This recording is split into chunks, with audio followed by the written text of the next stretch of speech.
Welcome, one and all, to the comic multiverse, where the worlds of nerd meet. As always, I'm your host, Joel, and this is Matt. This is our second show back to back. We're doing it.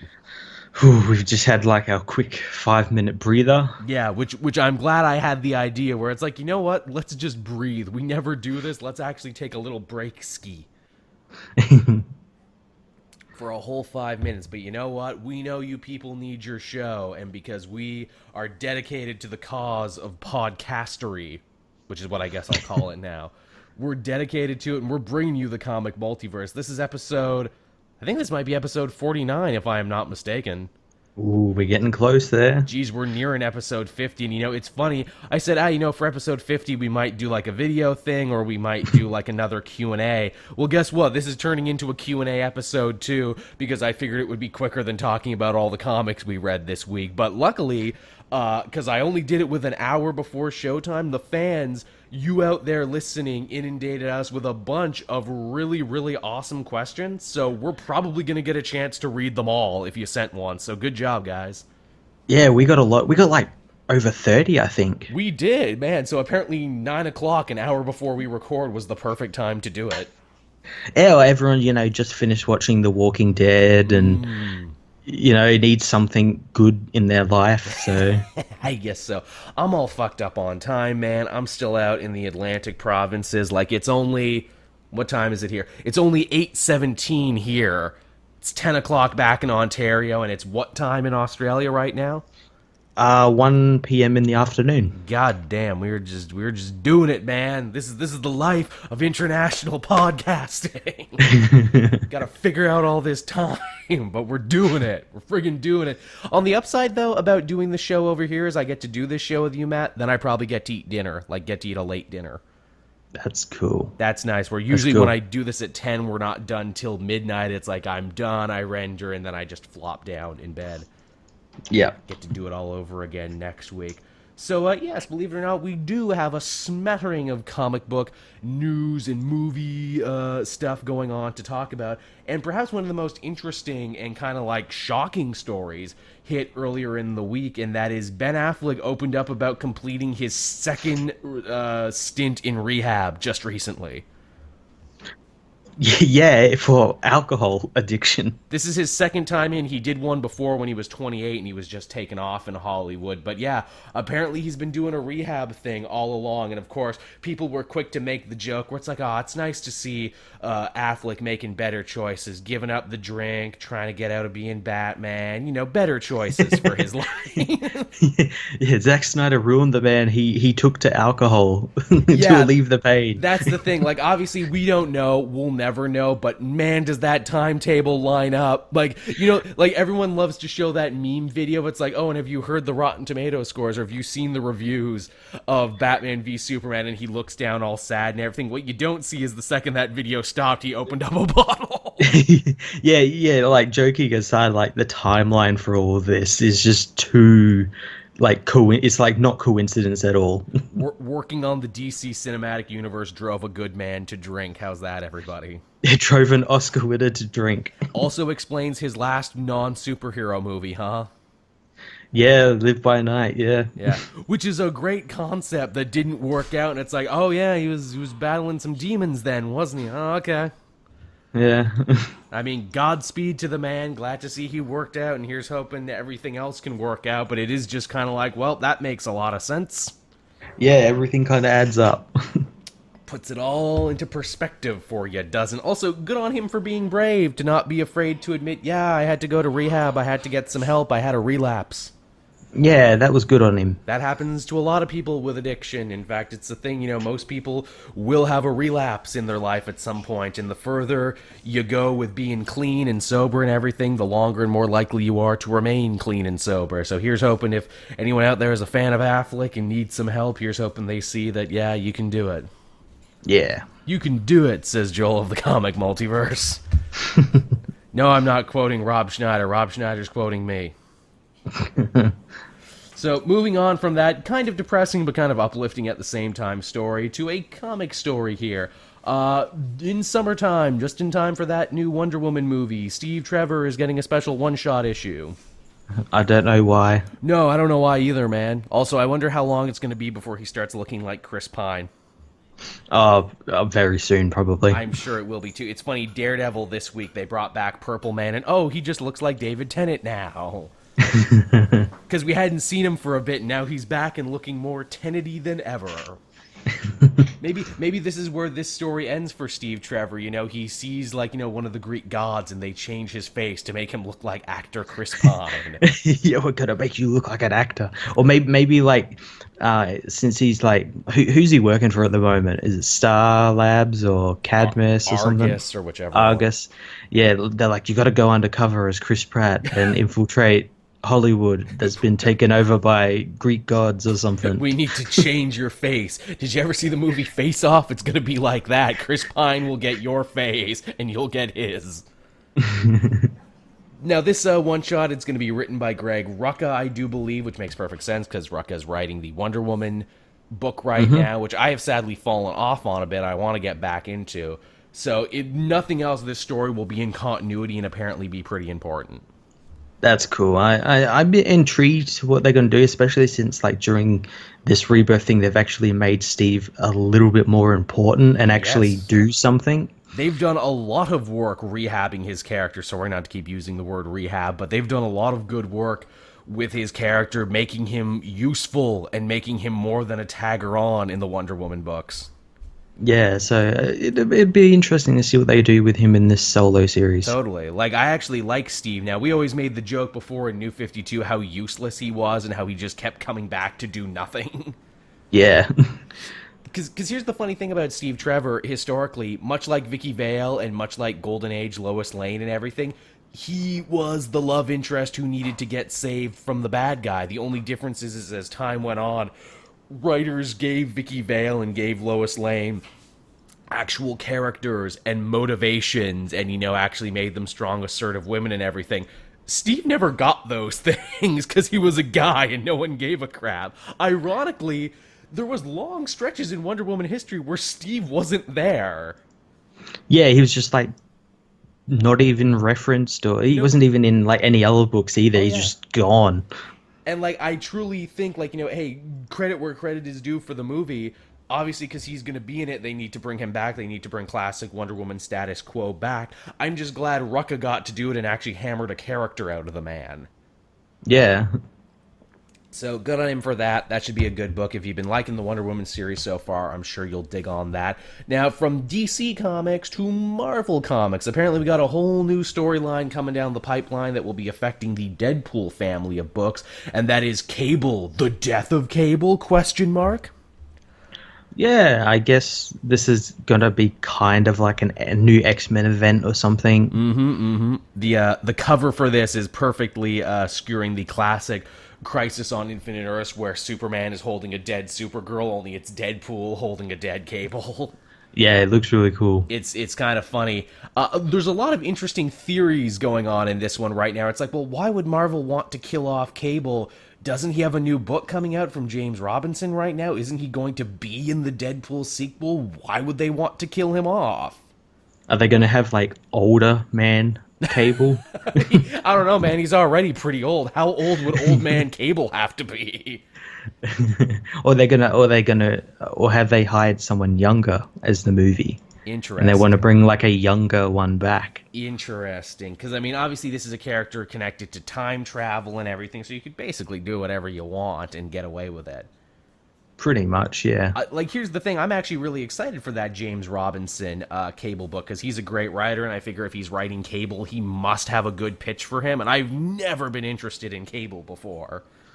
Yeah, well, since it's James Robinson, I'll probably be reading it as well as thanks to them sort of relaunching all the X-Men stuff. Definitely.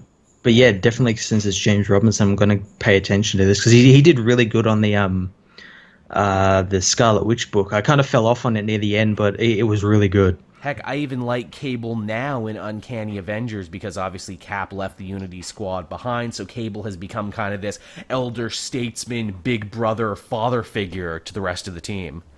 Yeah. They're like, well, you're old, so you must know what to do. You've got distinguishing gray hair, a scar, and a metal arm. You've seen some stuff. Tell us what to do, Papa Cable. Bounce us on your knee and tell us stories of the future. Yeah, the future sucks. Yeah, it's pretty shit. It's pretty crappy. Also, too, I don't think... I mean, they'll probably have to deal with it in the Cable book, but the whole deal with him, his new status quo, is that he's stuck in the present. Oh, so like the younger Cyclops and everything? Well, it was something with, like, chronal drift and everything. It happened at the very beginning of Uncanny Avengers, where his little AI buddy was like, yeah, you're stuck here now. But it doesn't seem like he's working very hard on trying to get back to the future. Oh, well, he knows the future sucks, so... I guess so. There's a lot of bad legacy viruses, my brother Strife, all that other stuff. Screw that. And plus, I can see my father as like a kid, which is kind of weird. I can see him as a kid, and I can see another dead version of him. Yeah, and a Hitler version. Because apparently we X-Men just love to abuse space and time. I wonder, too, could killing Cable, could that be like a middle finger spite thing that Marvel is doing to Fox? Where it's like, oh, you want to make him a big star? Then, well, guess what? He's dead. Well, see, like, I did originally think that, but then I'm thinking, well, they're relaunching all the X-Men book. The X-Men are getting all these different books and everything. That seems like a good thing. Like, it doesn't really make much sense to kill him off and to spite him when they're actually doing something good for the X-Men as well. Yeah, because it's like, why would you try and kill him when you're launching a book starring him? That would be weird. Yeah, well, as I said, they might be bringing back like a younger one, or he'll like look like whoever they get to play the role in the movie. That's likely. And hey, there's always the option too that this just could be another classic comic book fake out. Oh yeah, definitely. Like Deadpool's involved, they might make like a comedy riff on it where it's like, yeah, killing comic characters off, right? That's why I love that new Deadpool Till Death Do Us event, because it's just Deadpool mocking how many events Marvel has had recently. Oh, that's great. The joke is that like the Monster Queen is trying to take over the city and everything, but no one in Manhattan cares. They're just going about their business. They're like, oh, monsters are attacking again. Didn't we do this last week? Yeah, take that, Monsters Unleashed. That's what Duggan thinks of your event. I'll do it again and not care. But yeah, so that's Cable. Could be good. Could be bad. Yeah. I don't know. If it affects the books I'm reading, I'll definitely check it out. Yeah, definitely. And speaking of books we're reading, here's a fun one. Matt, remember how much you and I loved that new Invaders book, ironically also from James Robinson? Oh, it was the best. It really was. Well, guess what? Apparently, we're going to be getting a brand new Invaders team, as well as a special one-shot inside the pages of Secret Empire, and the book is called Brave New World. Ooh, I'm excited. I'm excited about it, too. It's basically like, they had to get the Invaders back together, basically Cap's original team. Yep. To, challenge him and try and fight him and everything. And the makeup of the team actually looks to be pretty cool because they're bringing back some old members and they're also introducing some new members, and the idea of it pretty much seems to be to build like a United Nations of superheroes. Yeah, it definitely seems really interesting. It seems like they're going with like the Invaders as well as parts of that Avengers World book I really liked. Yeah. Because that was kind of like the United Nations of Avengers sort of thing. We got Namor, who looks to be leading the team, which honestly, that's pretty cool. I always thought Namor should lead a team. Yeah, that's pretty cool. I always thought he should. We got Black Panther on it, yet again, another stalwart of both the Ultimates and the different Avengers teams. Of course, him and Namor have had a lot of animosity between them, leading all the way back to, Secret Wars and everything else. Yep. The original Human Torch. Yeah, Jim Hammond. He was on the original. He was on the Invaders team that James Robinson wrote as well. Yeah, he was the POV character in that book, and it was wonderful. He was a robot and a man, and he was an agent of S.H.I.E.L.D. His costume is great. Oh yeah, it's awesome. His costume is wonderful. I always thought that character should be in more, just because his costume is great. Why isn't this dude on Agents of S.H.I.E.L.D.? That's what like I wondered when they were doing the whole LMD thing, because we actually saw Jim Hammond, the LMD, in the first Captain America. It was like a little cameo, but like, yeah, I'm surprised they didn't like bring it back or something. You can do the fire effects, have a thing where it's like, oh yeah, we were digging around in S.H.I.E.L.D.'s basement and we found LMD's Mark 1. Oh look, it's Hammond, everybody. Yeah, and he talks like 1920s gangster sort of thing Yes. because of like his bad like circuitry and whatnot. Yes, he's stuck in time and he can light himself on fire. Love it. Now, some of the newer members to the Invaders, and this is interesting. Miles Morales, Spider-Man. Damn, man, you're on a lot of teams. Yeah, that kind of also little bit goes against like what he was doing with the champions, how he didn't want to be on a team with adults and With whatnot. adults who have ruined the world. Maybe he won't stay. Is the thing? Maybe this is just for the event, One shot. like a Yeah. one shot for the event, and then maybe they'll spin it out. Riri Williams, Ironheart. Okay, that makes sense. So there's at least one other young person on the team. Both Bendis creations too, and Yep. the last member of the team, Carol Danvers, Captain Marvel.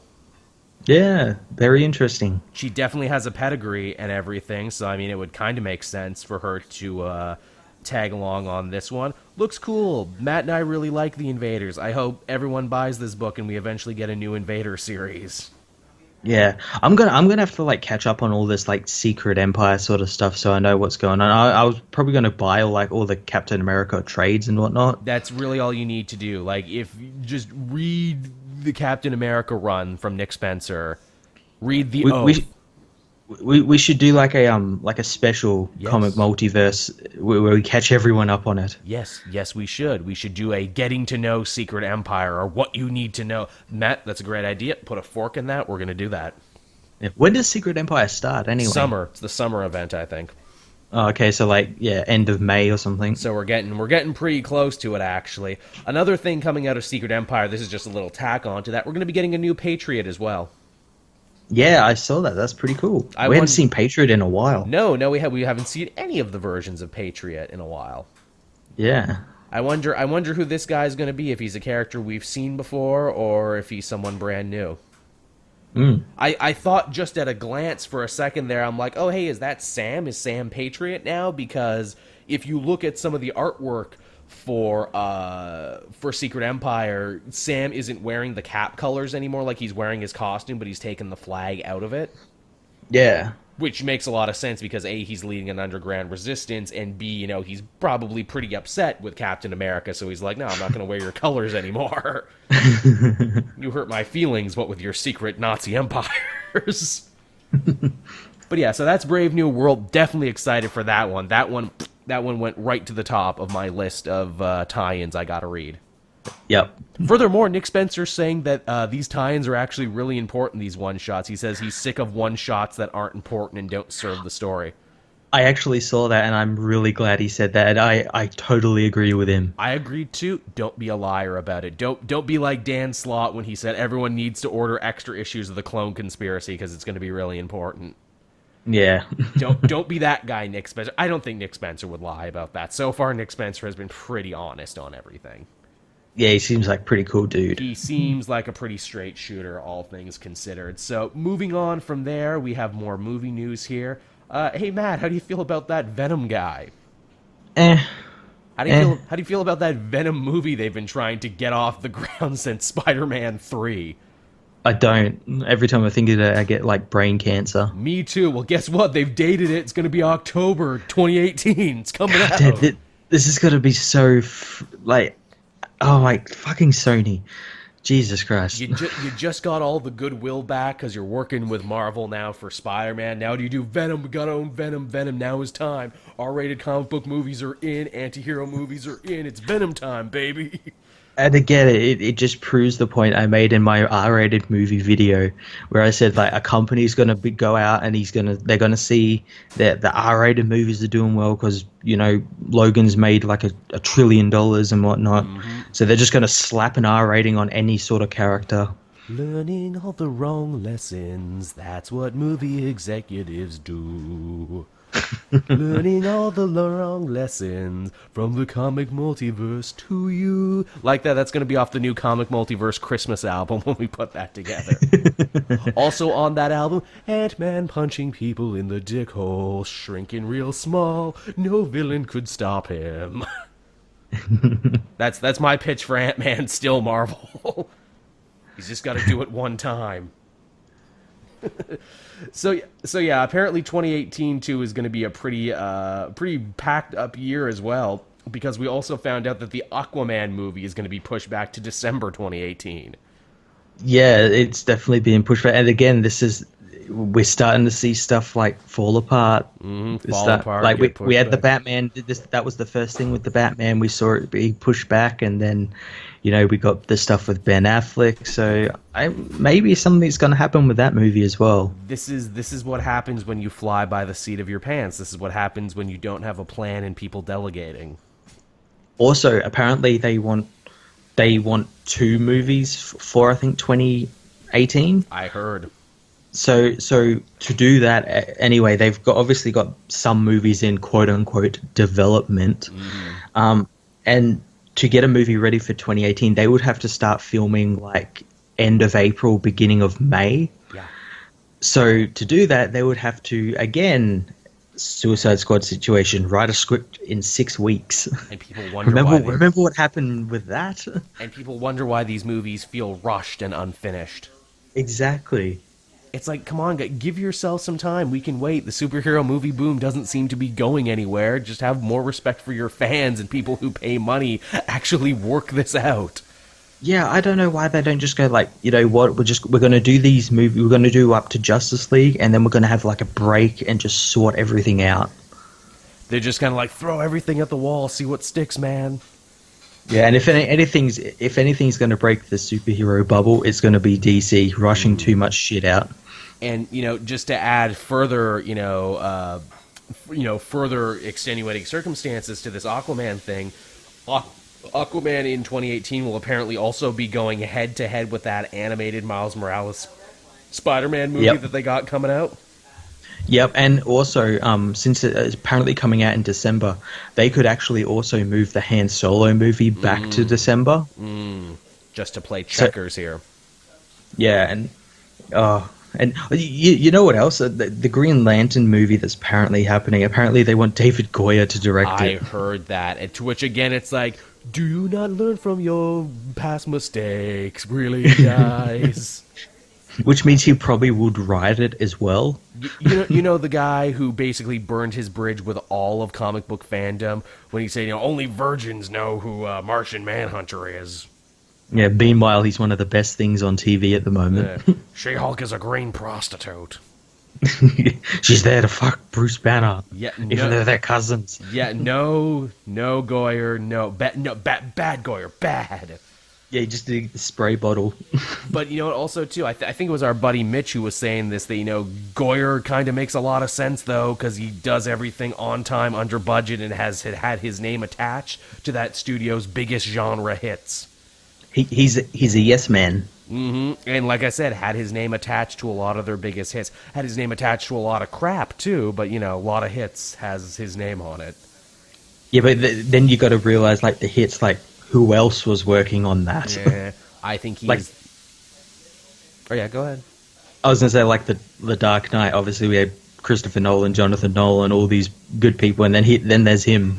It's like, I did something as well. He is the wrong man for the material. He has burned too many bridges with fans. Please do not use Goyer. Yeah.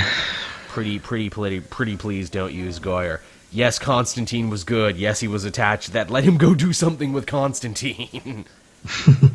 Weren't we telling a story once, like when Goyer was talking about Constantine, where it's like, yeah, man, he's a rebel, he just doesn't care, he smokes, he's got tattoos, he doesn't care. And I'm like, wait, is Goyer describing Constantine, or is Goyer describing himself?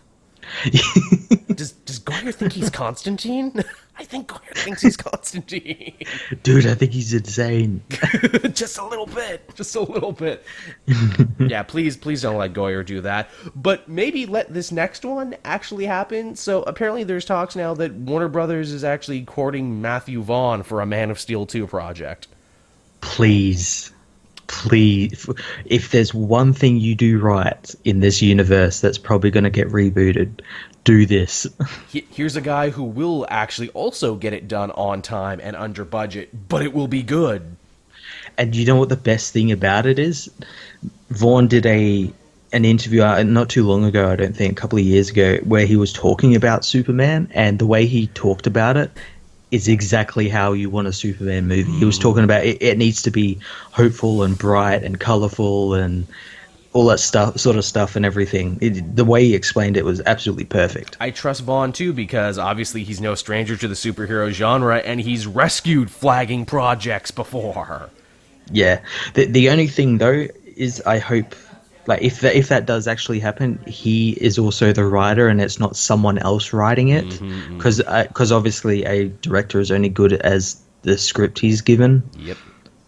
So yeah, hopefully they don't, oh, it's going to be written by Zack Snyder. Ah, no. The question then becomes, is it too little too late for Superman? Has Man of Steel and Batman v Superman done too much damage to the character? Can they save the Henry Cavill Superman? I think if anyone could do it, it would be Vaughn.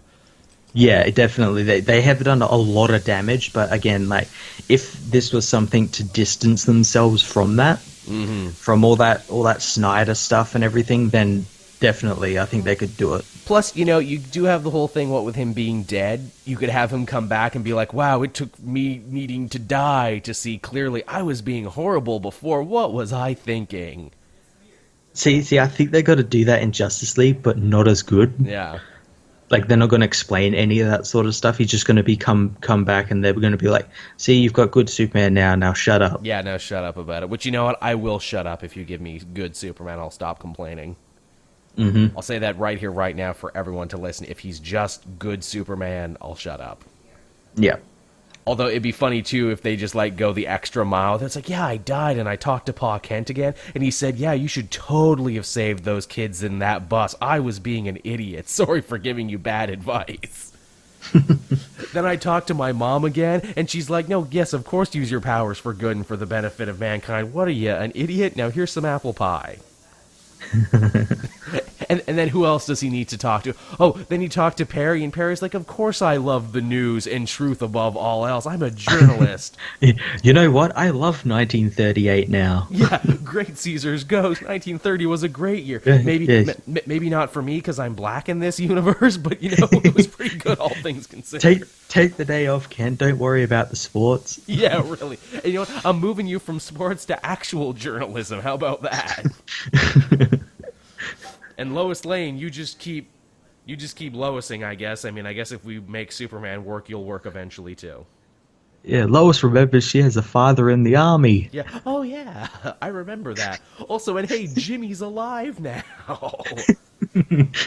Hey Jimmy, I thought you were dead. I got better. Also, I'm not a soldier now. I work here at the paper, and I'm also an irascible, spunky kid. Go figure. I would love that if that movie just turned super hard and just threw out everything else. Kept all the actors, kept everything else, but just did a complete 180 on everything else. I'd like that, but only if they, like, own up to the fact that the stuff before was terrible. But the thing is, I don't think they'll do that. No, they won't admit defeat. They won't admit they were wrong. Yeah. Would be fun, though. We can dream. Superman, man, what was I on before? You know what I think I need now? A Fortress of Solitude. Just a big ice crystal castle. How about that? That's what I think I need now, so I can put all my super stuff there. And oh look, Crypto the super dog. I adopted a puppy. Yeah, where did this dog come from? I don't know. It's just here now. The dog also has powers. Yes. You're not going to explain it. He just has powers. The dog can basically do everything I can do, but is also a dog. Man, this movie's so great. Is what we would be saying. Everyone else would be confused, but we'd be like, like, what's going on? What's going on? Just shut up and enjoy, everyone. We're getting what we want. So there you go. The possibility of Mathew Vaughn doing Man of Steel. I hope he does it, but I hope he does it on his terms, and I hope, it's good. Yeah. So from there, everyone, we can move on over to your questions asked by you, the audience. Yeah. So we got a lot of our favorites here. A lot of the regulars showed up in force, as they do. Amazing Zero asked us, and I'm pretty sure you and I have talked about this before on the show, Matt, but let's talk about it again. Worst job experience. Ooh, where to begin? I know, right? Do you want to go first while I just think? Sure. So I have a kind of interesting story. I went pretty much entirely from high school to making money on the internet. In fact, I was still working for comic book cast while finishing up high school, which is interesting to say. But there was a little bit in there where I interned for a cable company, which, you know, gave me some experience on that gig because I was thinking of following that career path. And also it gave me some, like, community service hours, too, because I went to a Catholic high school and you need that to graduate. But I will remember we shot two things that we shot religiously. City council meetings, which are every bit as exciting as you think they are. Oh, my God. Man, when you watch a bunch of 40-year-old people in suits from the community argue about potholes, you think you know boredom. You do not know boredom. One person we did it with, she was a fainter, and she actually fainted during the thing, and I'm like, man, that's a good way to get out of it. I wish I did that. It's the most exciting thing they had all day. You joke, but it literally was. That made my small-town paper the next day. Like, the person covering the city council beat was like, you know what, forget everything they talked about potholes, this is going in the paper. And it did. Breaking news. It was breaking news, it literally was. And of course, my mayor was like, you know, don't worry, I've got this. Because he knew the media was in the room. So I gotta look important and everything. That was boring and that sucked, but the worst bit from that probably had to be overtime amateur women's curling. At the rec center, and it had nothing to do with them being women or anything. It just had the fact that curling is not the most exciting sport, especially not the exciting sport to film while you're cold and standing on the ice with a huge camera rig. It got so bad, the guy out in the truck, like the guy running the interning session there, he was getting so mad because I assume he had stuff to do. He probably had a wife and kids he wanted to get back to, and it went into like triple overtime. He's like, I will get out on the ice and I will finish this myself.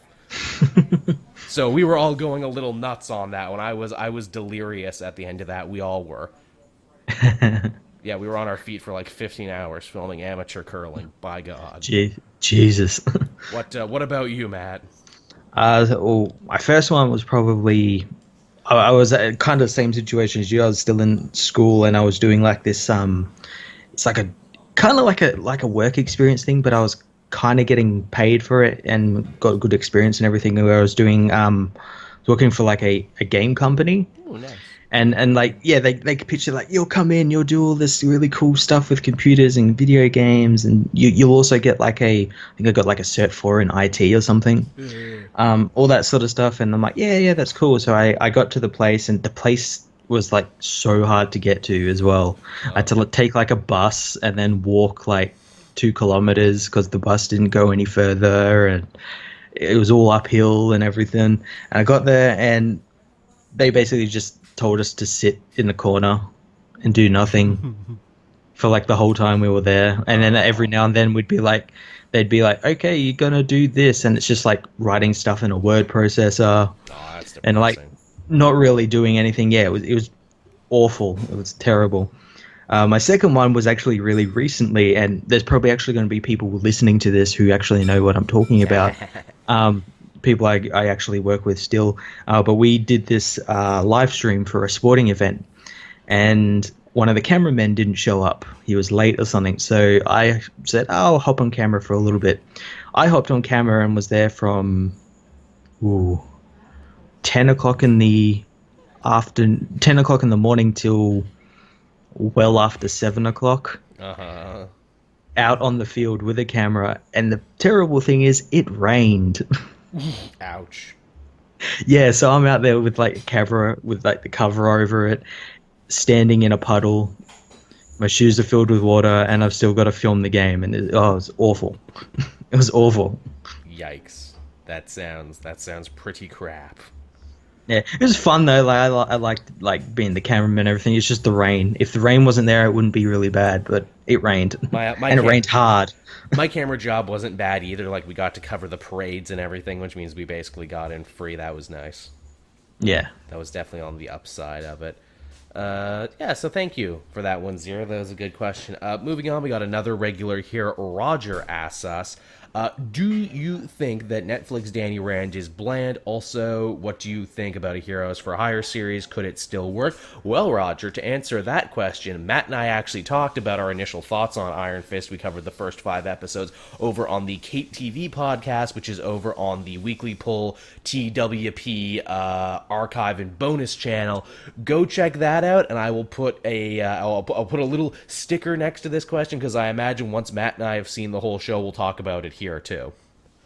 Yeah, I imagine we'll talk about it on Cape TV and here in big thing, I imagine. Yeah, I mean, it's going to be the biggest thing for a while without any new movies or anything, so I'm sure by the end of it you'll be sick of us talking about Iron Fist. I'm only 5 episodes in. Matt's seen the whole thing, so definitely Roger will be talking about that one in the future. Yeah. Now, next up here we have Braxton, and this is a good question. What Earth 1 series do you want DC to do next, or do you think Earth 1 will start to be pushed aside? Interesting question. I mean, for me, it should be obvious what one I want for Earth 1. I want Green Arrow. I want a Green Arrow Earth 1. I want to see what they do with that.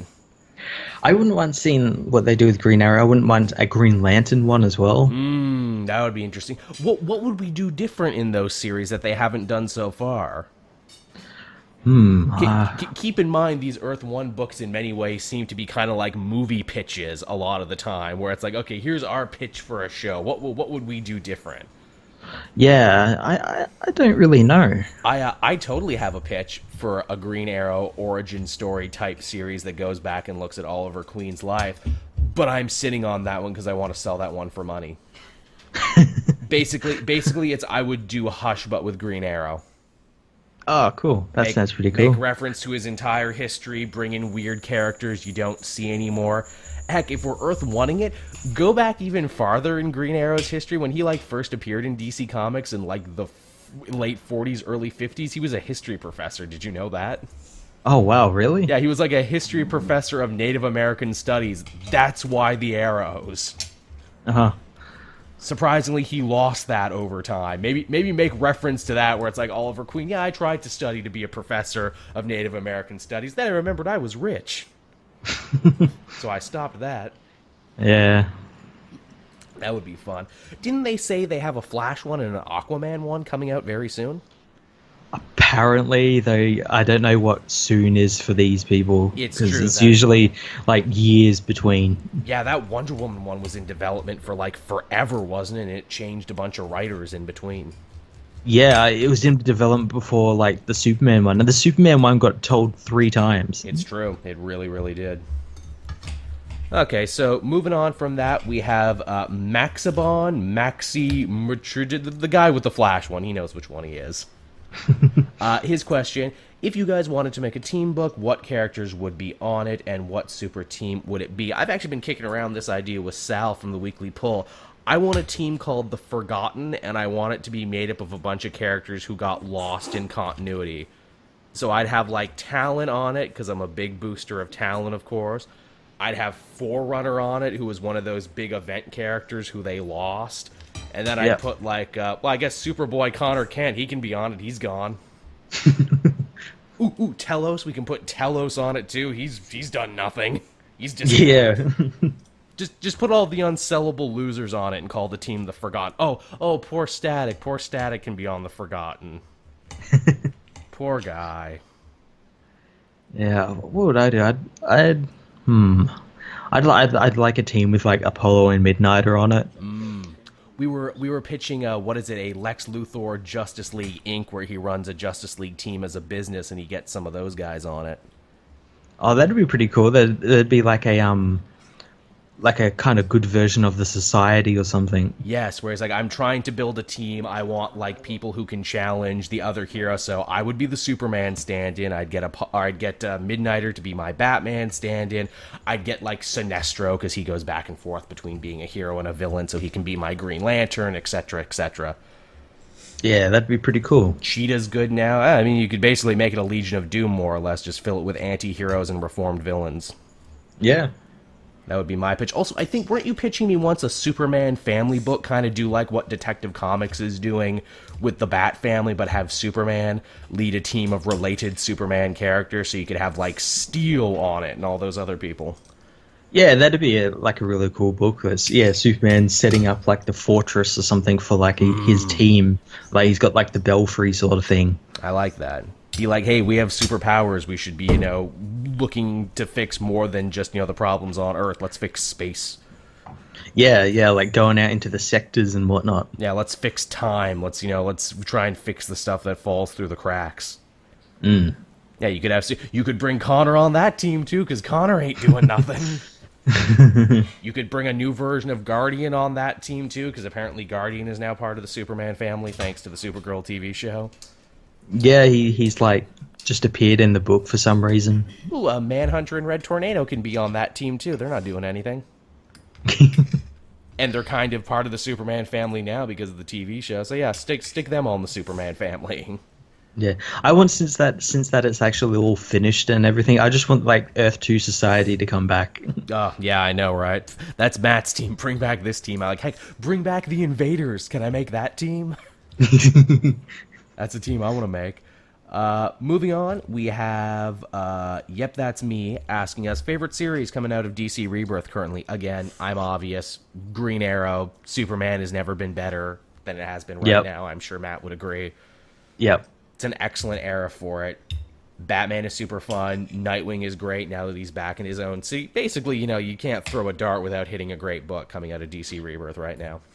Yeah, they've all been good. I've really been liking like their mini series as well, like their 6-issue ones, like Death of Hawkman, Midnighter and Apollo. They're all really great. The Captain Atom one at the moment's really good. There's pretty much a comic for everybody right now, and that's what I think is awesome about it. Yeah. Rambo asks us, yes, the Rambo. Oh. Sylvester Stallone asks us, hey, do you read any indie comics? And if so, what recommendations do you have, Adrian? I know that's Rocky, and I said Rambo, so he really should have been like, nothing's over. But yeah, I'll let you take this one, Matt, because I think people know what indie I'm going to recommend. I'm not actually reading really any at the moment. I really want to. I really want to get into Valiant, but obviously just time and everything, and like the amount of comics we have to read for reviews and whatnot is definitely. I need like a long 20-hour plane ride or something. Yep. DC and Marvel put out a lot of books. Everybody, it's difficult. I've tried to wet my beak in some indie stuff. I, of course, am a big fan of Southern Bastards and Image. In fact, they just put out the hardcover of the first volume, which is a lot of the stories. That book's on break right now. It's from Jason Aaron. It's a Southern Fried crime series. I love it to death. I was a big fan of Scalped, which was like Sopranos on an Indian reserve. He had did that one previously. Rat Queens. If you love Dungeons and Dragons and raunchy girl humor, you will love Rat Queens. In fact, they actually just took that back recently to a brand new #1, so it's a good jumping on point if you've never read it before. Awesome. Oh, and if you love Tim Seeley and you love slasher, horror, comedy, check out Hack Slash. He wrote that for years, and it was wonderful. Yeah, I like I haven't read like the last probably 5 or 6 issues, but I know the series from Rick Miranda, Black Science is really good. Yeah, you were a big booster of that. It's a really good series. Moving on, we have Jack Kennedy. Hey guys, love the show. I was wondering which character or team you would like to see get an ongoing series in Rebirth. Well, we already said which Marvel team we would want get an ongoing. We're boosting the Invaders coming back. Yeah. But for Rebirth, I mean, it's surprising that the Legion of Superheroes doesn't have anything going yet, but maybe once Supergirl takes off more, maybe they will. It definitely looks like they're sort of building up, because they're in Justice League at the moment as well. So like they're definitely building up something to do with the Legion, so they could definitely come back for like a mini or like hopefully an ongoing. Yeah, well, apparently they are coming back to fight Bugs Bunny in the DC Superheroes versus Looney Tunes minis that they're doing, so we will be seeing the Legion, just maybe not in continuity. I'm trying to think. They basically have every DC team going now that I want to read. We've got not one but 2 Titans teams. Yeah, that's true. I mean, maybe there's some spillover for Young Heroes if they ever wanted to do like a Young Justice again. I mean, the show's coming back, so maybe they want to kind of, cash in on that a little bit. Can I get something with the Justice League Beyond? We know they exist in continuity now. We've visited their universe. Can we get a side thing with them? I wouldn't mind that, especially like if it's like Rebirth Beyond, like that actual not like the Timverse Beyond, Right. but like yeah, the actual Rebirth one. So like an older Superman, Terry McGinnis Batman, and stuff like that. That'd be nice. That'd be very nice. Moving on from there, Shadow Litnassa's Mr. Oz, suspects, theories.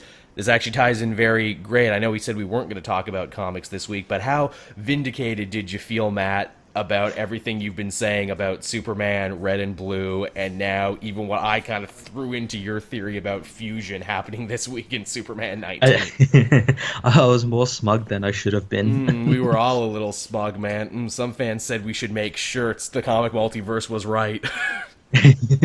Make it like those Magneto was right shirts, but make it for our show. But yeah, Mr. Oz theories now. I mean, I was not expecting Mixie to be the Doppel-Clark, so now any theories I thought I had about Mr. Oz are kind of out the window at the moment. Yeah, they've kind of like thrown a wrench into our plans of who it was and everything. But again, that could have been like the whole thing, like, oh, everyone thinks it's this character, but it's actually this character now. And yeah, I don't know who it could be. I've said it might be like pre-Flashpoint Lex Luthor. That thematically would fit. Or, again, I said like the Time Trapper, mainly because his costume is very similar to the Time Trappers. And fits very nicely into what's happening with Nightwing, because they brought back Deathwing, who was a Time Trapper creation.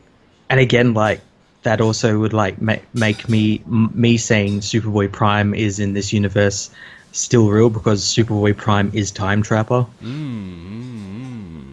A lot of places they could go with it. I mean, obviously Oz could be short for Ozymandias. That seems too obvious. Too easy, I agree. Yeah, like, it's just shortening the name. Like, that's really lazy if they did that. It's like, aren't you supposed to be the smartest person in the world, Adrian Veidt? What are you doing with the lame fake name? I'd love if they actually like did that and it's like, no one would have suspected. It was so dumb. I'm not Ozymandias, I'm Schmozzy Schmamdeus. Yeah, that's me. That's not a real name, you lie. I mean, it could be anybody, and that's why I think this is such a great comic mystery. And here's the thing, I have it on good authority, too, from people who were talking about the Mixie thing. Apparently, no one knows who Mr. Oz is, so they're keeping that secret airtight under lock and key. I'm still saying it's prime time. It's prime time. It's prime time, baby. Superman Prime. So thank you for that one, Shadow Litton. Next up we have Hugh. Most memorable fan experience. I've had a lot of them, and they've been really sweet. I know just recently in Seattle, a dude came and talked to us, and then the next day he brought his wife. So that was really nice. That was cool. I actually had one at the college I go to, believe it or not. I went in just for like a usual day there, and someone I knew had actually been listening to me since I'd begun and actually knew who I was. And it was very strange. I'm like, how did you find me? And they apparently listened to me on the comic book cast. Oh wow, that's awesome. That's really nice. Yeah. I would say every fan interaction I've had is really nice and really sweet, and that's why if you see me at a con, don't be afraid to tap me on the shoulder and say, "Hey, I love taking pictures. I love talking. It's my thing." Oh, I guess another nice one too from New York. A fan came all the way from Israel and was like actually a little shy around us, which I couldn't believe. And I'm like, man, you don't got to be shy around me ever. No, yeah, that's pretty cool. Have you heard the things I say into this microphone? Never be shy around me.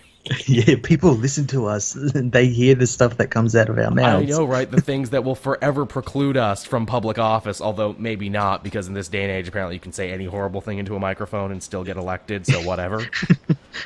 Hey, Prime Minister Joel and Matt sound pretty nice, don't they, Matt? We're political outsiders. We can change things. Starting first, Free Comic Book Day. Now it's once a month. That's our first order of business. Oh, God. Okay, moving on. Joaquin asks us, what do you even want out of the Watchmen event? A new ongoing series, a one-and-done, a solo series? That's a really good question. What do we want? It is. There's something I've actually not asked myself at all. Because it is like, what's the end game for this? Like, it was such a twist that blew us away for DC Rebirth, where it's like, whoa, the Watchmen are involved. I don't think any of us really asked, yeah, but where does it go, though? And that will really be, like, the make it or break it moment for DC Rebirth. That's their big change. Where are they going with it? Yeah, and honestly, I have no idea. Neither do I. I think doing a new Watchmen series would kind of be sacrilege, although I'm sure it would make all the money if they started printing a new Watchmen book. It also might make Alan Moore, I don't know, twist in his cave that he lives in. It might make him come out. It Like, might make him what are come you out. doing with my books? Yeah, that's exactly what he would do. But then again, it's like they already did that, though. They already did before Watchmen, where they filled out the origin story. We didn't need it, but it exists. Yeah, I honestly have no idea what they're going to do. Like, whether it's just going to be like, they at the end of it, they're just going to go back into their universe, or... Yeah, because like that wouldn't feel right. It's also the problem, too, where it's like these characters exist to be deconstructions and indictments of the superhero genre. If they hang out in the DC universe for too long... Yeah, they're like... They're pretty much parodies of like the superhero archetypes. Yeah. So like to have them in a universe where they're actually superheroes and it's the norm and everything And we're would supposed be to be kind of weird. Yeah, and we're not supposed to be taking it seriously. Here's the thing. Maybe they take a page out of what Jurgens and Tomasi are doing with Superman right now. Maybe they fuse into their DC counterparts. And that's where they'll live. Ooh, So that could be very interesting. So, like, Rorschach gets to live on inside the Question, and Dr. Manhattan gets to live on in some way inside Captain Atom. And then... that would actually explain what's going on in the Captain Atom book. Yeah, and then here's the thing. Then once you have that, spin those characters out into a team of themselves. Don't call them the Watchmen, call them like the Charleston Heroes or something, because that's what they originally were. Or heck, call... Pax Americana. Pax Americana, or even just call them the Watchmen, but just be like, no, it's a completely different team. It's the DC Watchmen. Yeah. Yeah, that's you could do that. You could do that, and you can get away with that, and I think people would enjoy that. Now that we've done, like, we've got a couple in a row, we've figured out like the Superman fuse thing and all that. What if this actually happens? If this actually happens, man, we got to get show shirts that said we're right. Dude, if that happens, everyone owes us a steak. If that happens, everyone listening owes us a steak dinner if we're right about this one. Okay, man, there's so many great questions this week. The boy Smoot, that's his name, asks, what's your favorite villain and why? I have so many favorite villains. I dare say many days I like the villains more than I like the heroes. I like Bane. I especially like what they're doing with Bane now, where they're making him a destructive force of nature again. Yeah, he's actually smashing shit up and everything. He's the main character of this newest Batman arc. Like, Batman's the villain. Yeah. Bane's got to stop him. And just like nothing can stop him, you know. Scarecrow kind of gets him with fear talk. It's like, why aren't you afraid? And Bane's like, I don't have nightmares. I give nightmares. Breaks him, threatens the Riddler, saying, open that door in 30 seconds or I'll go find the puzzler and he'll do it. And I'm like, ouch, take that, Riddler. There's another guy with a similar gimmick to you in this same building. What about you, Matt? I don't think you've answered this question near as much. There's so many good villains out there. I do like recently I like Sinestro and like what Colin Bunn did with that book he had. I think it was amazing what he did. That actually fits very nicely to a question Generation West asked, which what's your favorite antagonist turned trusted ally when they themselves become a protagonist? Sinestro definitely, and also Loki for that question. Yeah, oh yeah, definitely Loki. But yeah, I don't know. I like Doctor Doom. I do like what they're doing with him, especially, and that's another Generation West question. He's kind of a hero now. Oh yeah. I do want to say Lex Luthor, but that's kind of played out. I do like what he's doing at the moment. Again, Yeah. he's kind of like a hero, but kind of not. It's like saying the Joker. It's too obvious. Yeah. Like, of course they're great. They're the best. They're like the progenitors of the genre. Mm-hmm. Most definitely. Here's a good one from Gary. What's your most anticipated non-comic book / Star Wars related movie of the year? So, man, Gary's just tying our arms super hard here, isn't he? I will say that new Scorsese movie that's going directly to Netflix, that's him and De Niro and Pacino and Pesci and basically all the Goodfellas guys again. Is that coming out this year? I think so. And I think it's coming right to Netflix. They paid a ridiculous sum for it. Awesome. That's definitely my... Did you see the trailer for Atomic Blonde? I did, yeah, that female John Wick. Yeah, it's basically Lady John Wick, and you know what? That's all right with me. Yeah, I like that, what was it, that new Edgar Wright movie, Baby Driver. Have you seen the trailer for that? No, I haven't. That's him. I saw Oh the my title God. Baby Driver and kept looking away. I'm like, nah, I'm good. Oh my god, it looks amazing. I'm putting that in my queue later. Watch Baby Driver.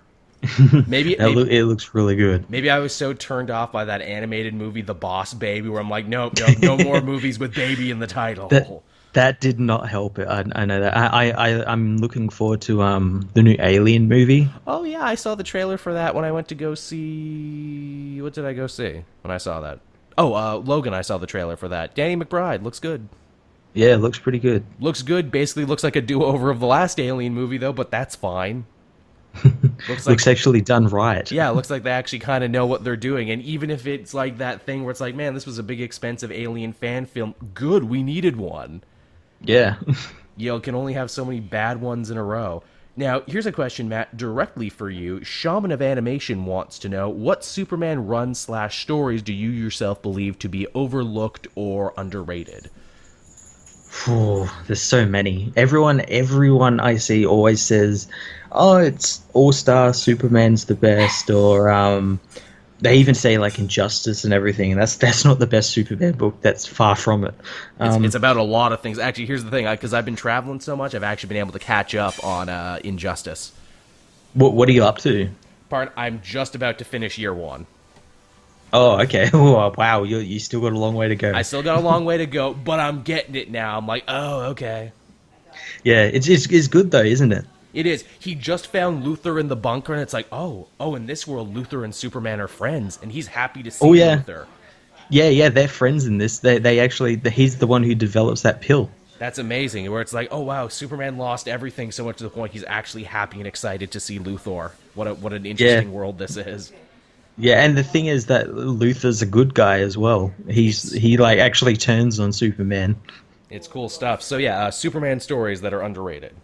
Well, speaking of Lex Luthor, I like the Black Ring arc, which was actually the final arc before Flashpoint. Yes, that might be important now. Yeah, it might be important. That was a Luthor-centric arc, which was really great, and it had some great moments near the end when Luthor uses his near godlike powers to find out who Superman is, and he's kind of shocked to see that he's just like some guy who actually had a family and wasn't like this green alien who lived in like an alien fortress or something. And he's disappointed. Yeah, he's disappointed and kind of shocked as well. I like that story. Disappointed Lex is probably my favorite. What else is there? There's Up and Away. That's the story I always champion. It's a really great Jeff Johns, Kurt Busiek story. And its sequel, what's the sequel called? Back to Action is really good. You like that Superman Ulysses thing that was also from Johns, right in an era where I don't think anyone was reading it, but it was really solid. You said.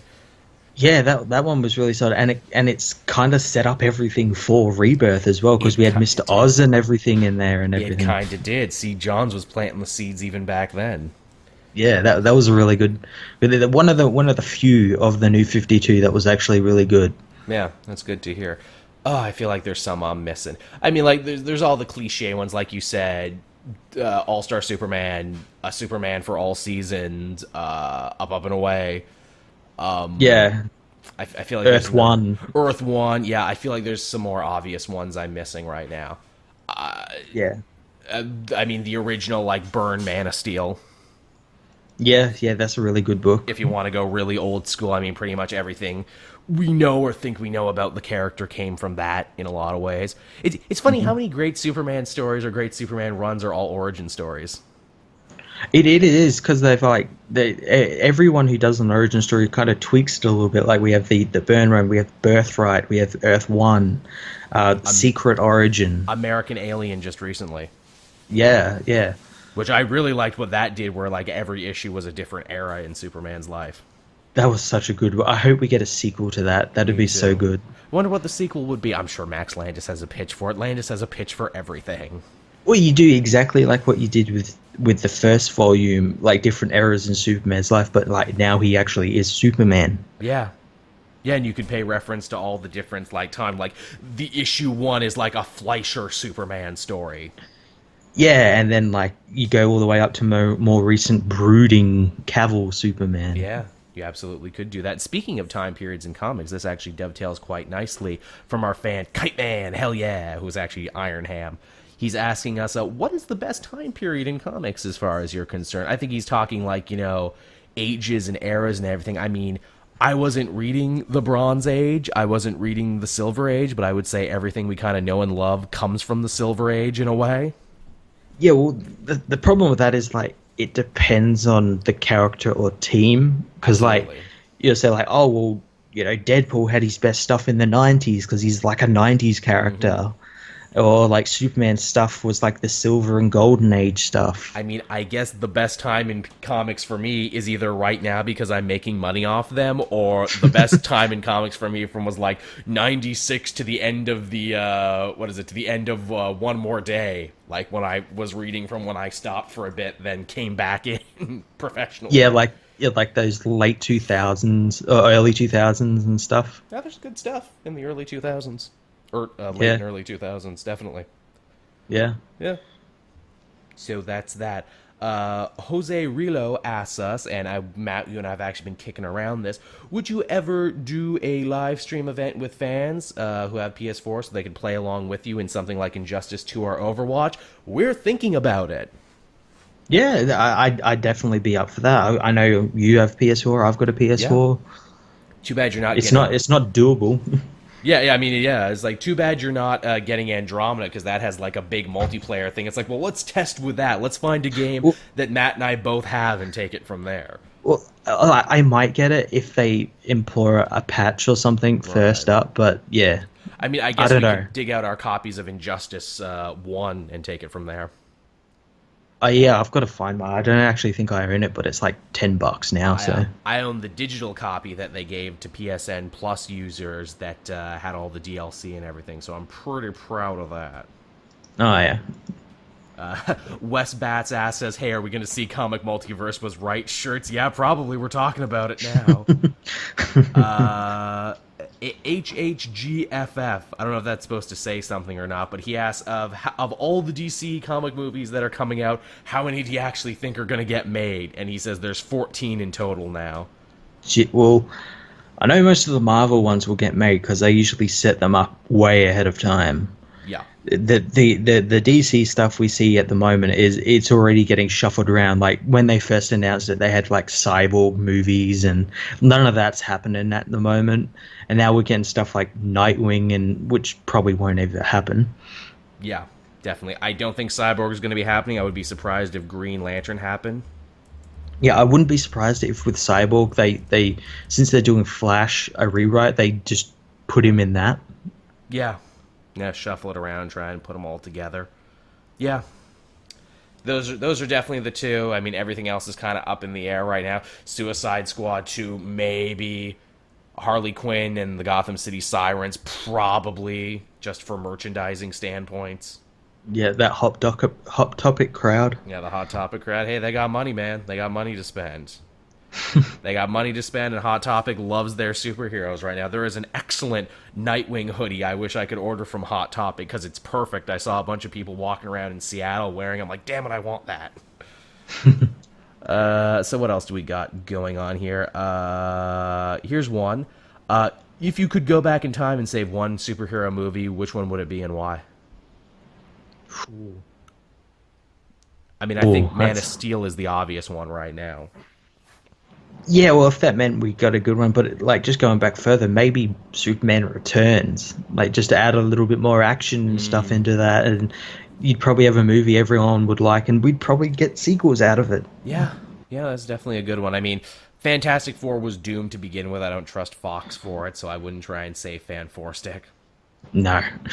I mean, maybe here's the thing. If we're going full Terminator on this one, save Ryan Reynolds' Green Lantern so that the DC universe would actually, kind of be fixed and kind of go on a different, maybe better non-Zack Snydery path. But in saving Green Lantern, you doom Deadpool because Ryan Reynolds becomes Green Lantern and not Deadpool. I'd be okay with that. I don't know, man. I really like that Deadpool. That's a harsh future. Do you save the entire DC universe or do you save one really funny Deadpool movie? Yeah. That's rough, man, I tell you. Nerdy Austin, this is a fun one. If you had to fight to the death, who would win, you or Matt? I would. I live in Australia. Every day is a survival. Every day is a survival. Nothing can kill Matt. Everything has tried.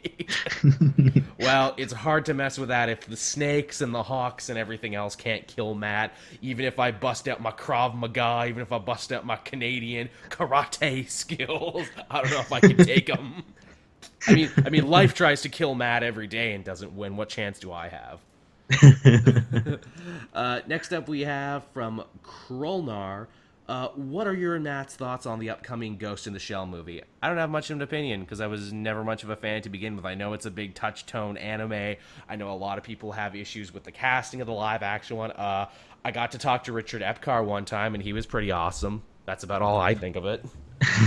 I'm a fan of the anime and the manga of it. I'm excited for it. I do see where fans are getting kind of uppity about it, mainly because of like what themes and everything of the show and everything. But it looks all right. It looks like they're at least trying with this movie. Yeah, they're not like cutting corners where it's just it's going to be your boilerplate action movie with a well-known name attached to it. It's not Avatar, it's not Aeon Flux or anything like that.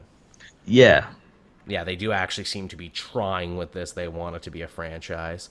Lastly, on this one, we have Spider Jaden. What are your thoughts on Peter Parker, the Spectacular Spider-Man comic being written by Chip Zdarsky?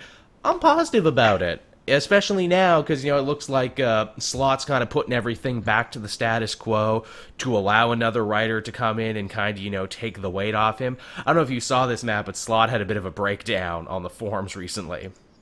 I did, didn't he say, like Peter and Mary Jane are never ever going to get married and all that sort of stuff? Oh, yeah, he had a bit of a freak out. It kind of felt very much like a man who's been overworked, a man who's been working on a book for far too long, and fans just, being up his ass constantly.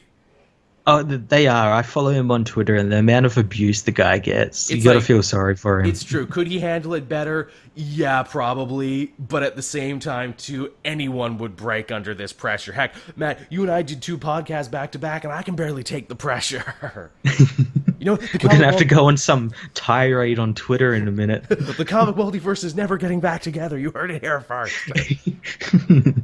God damn it, I can't take it anymore. But yeah, I like Zdarsky. I think he's a funny writer. I think we'll definitely get a funny Spider-Man out of him. I don't know what his dramatic chops are going to be like, but I'm interested to see what he can do with it.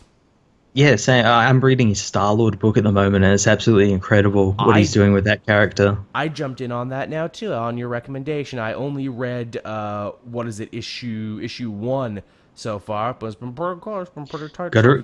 Got to read the new issue. Star-Lord and Shocker take an Uber to Black Cat's lair. That's amazing. Love it. See, this is my kind of shit. That's very much my jam. I hope he can bring that to Spider-Man. Yeah. That's so my jam. So yeah, there you go, everybody. That's a show. We did some news. We answered your questions. We had a good time. Didn't we, Matt? Didn't we have a good time? We did. We did, and now we get to do it all again next week. So thank you, everyone, for listening. As always, if you want to download this show and carry it around with you, head on over to the SoundCloud page. I try and get these up on time, but I'm only human, man. I'm busy. I'm on a different time zone here. I'm trying to make it happen. I'm trying. It's difficult sometimes, but, you can get that there. You can also download the newest episode of Cape TV. You can check that out. You can find Matt over on Fortress of Solitude. Yes, do that. Hey, have anything special coming out in the next little bit that people can get excited for? Well, my Iron Fist review just went up not too long ago, and I've got some more DCU stuff happening. I got a new part of Superman in Media coming out very soon. I've got 2 parts of that left, so I'm gonna try and space them out a little bit. Sounds very good. Yeah. I, of course, have all sorts of videos and reviews and podcasts and everything else happening on the channel. Be sure to check those out. And until next time, everyone, I bid you good day. See ya.